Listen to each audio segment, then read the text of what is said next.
správajú ľudia, ktorí páchajú vlastizradu, ekonomickú vlastizradu proti Slovenskej republike. Dámy a páni, dnes som si vypočul od pána Šimečku úplne opačný názor a rovnako som pozeral na list s otvorenými ústami a očami kresťansko-demokratického hnutia. Viete, čo sa deje? Oni totiž zistili, že v tej komunikácii, o ktorej bude hovoriť pán podpredseda s Európskou komisiou vo veci právneho štátu, tá komunikácia sa dostala do absolútne technickej úrovne.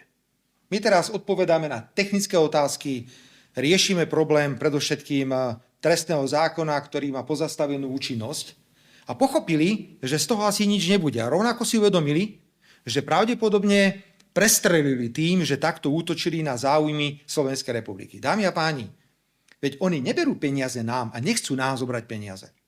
Oni si asi uvedomili pravdepodobne, alebo im volajú primátori, starostovia, asi im volajú župani, že či im šiblo,